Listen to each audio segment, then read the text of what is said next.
On to international news. अमरीकी कांग्रेस की जानिब से नवंबर के सदारती इंतखाबात में डोनाल्ड ट्रंप की कामयाबी की तौसीक करने और डोनाल्ड ट्रंप की हल्फ बर्दारी की तकरीब के करीब आने के साथ ही जहां एक जानिब डोनाल्ड ट्रंप को अदालत से रिलीफ मिल रहा है तो दूसरी तरफ उनकी तरफ से तंदो तेज बयानात में भी तेजी आ गई है। आज एक अमरीकी अदालत ने नौमुंतखब सदर ट्रंप की जानिब से खुफिया दस्तावेजात के मुबैना गलत इस्तेमाल और 2020 के सदारती इंतखाबात के नताइज तब्दील करने की कोशिशों पर महकमा इंसाफ के खसूसी वकील जैक स्मिथ को तहकीकाती रिपोर्ट जारी करने से आर्जी तौर पर टेम्पोररीली रोक दिया है, जबकि एक अमरीकी अदालत ने नौमुंतखब सदर डोनाल्ड ट्रंप की अपील मुस्तरद करते हुए हश मनी केस में उनकी सजा बरकरार रखते हुए उन्हें 10 जनवरी को सजा सुनाने का ऐलान कर दिया है। अलबत्ता अमरीकी मीडिया के मुताबिक नौमुंतखब सदर को जेल की सजा नहीं सुनाई जाएगी, जिसके बाद डोनाल्ड ट्रंप मुजरिम करार दिए जाने के बावजूद सदर की हैसियत से खिदमात अंजाम देने वाले पहले अमरीकी सदर होंगे।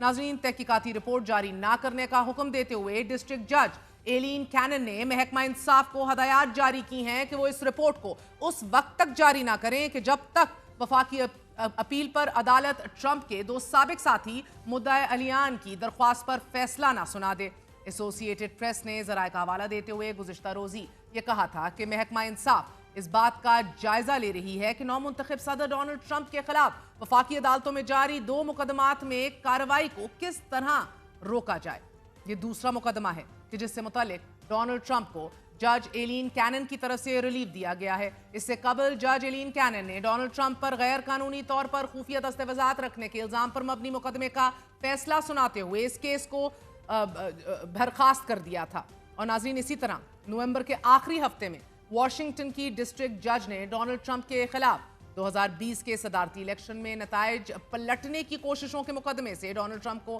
खारिज कर दिया था। यहाँ ये भी अहम है कि ये फैसला ऐसे वक्त सामने आ रहा है कि जब जैक स्मिथ की टीम ने गुज़िश्ता माही 165 सफ़ात पर मुश्तमिल नए शाहिद अदालत में जमा कराए कि फर्द जुर्म में जो इल्जामात आयद किए गए हैं वो डोनाल्ड ट्रंप पर ज़ाती हैसियत में किए गए इक़दामात हैं, ना कि वो अमरीका के कमांडर इन चीफ की हैसियत से किए गए इक़दामात हैं। दिलचस्प बात है कि जज एलिन कैनन को डोनाल्ड ट्रंप ने नवंबर 2020 में जनूबी फ्लोरिडा की फेडरल कोर्ट का जज मुकर्रर किया था। जैक स्मिथ ने इन दोनों मुकदमात में डोनाल्ड ट्रंप पर इल्जाम लगाया था कि उन्होंने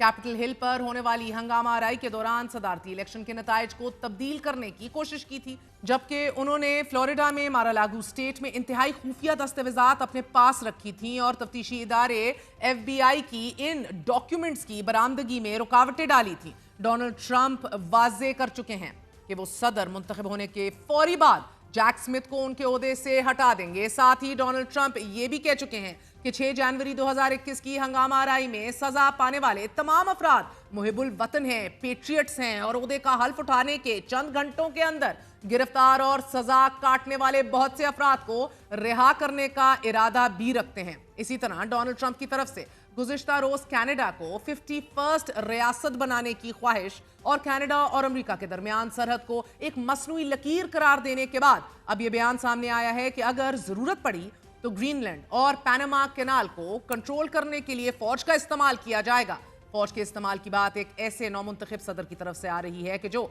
इलेक्शन कैंपेन में जंगे खत्म करने का नारा लगा चुका है। ट्रंप की धमकी के जवाब में डेनमार्क के वजीर आजम का यह कहना है कि ग्रीनलैंड बराए फरोख्त नहीं है, जबकि फ्रांस के वजीर खारजा ने यह कहा है कि यूरोपियन यूनियन किसी भी हमले की इजाजत नहीं देगी और अपनी सरहदों की हिफाजत करेगी। पैनामा के सदर ने ट्रंप के बयान को बकवास करार दे दिया है। इसी तरह वजीर खारजा का यह कहना है कि पैनामा कैनाल की खुद मुख्तारी मौजू बहस ही नहीं है और ना ही इस पर बातचीत हो सकती है, क्योंकि ये नहर हमारी जद्दोजहद की तारीख का एक अहम तरीन हिस्सा है। CNN ने डोनाल्ड ट्रंप के बयानात पर तबसरा करते हुए लिखा है कि ग्रीनलैंड, कनाडा और पैनामा कैनाल के हवाले से डोनाल्ड ट्रंप के बयानात उनकी अमेरिका फर्स्ट पॉलिसी की वजाहत करते हैं। तज्जिए में स्टेफन कॉलिंसन लिखते हैं कि डोनाल्ड ट्रंप के बयानात ये वाज़े करते हैं कि अमेरिका आने वाले वक्त में नेशनल सिक्योरिटी के नारे का इस्तेमाल करते हुए अपने कमजोर और हलीफ ममालिक को भी नहीं बख्शेगा। Interesting times Indeed.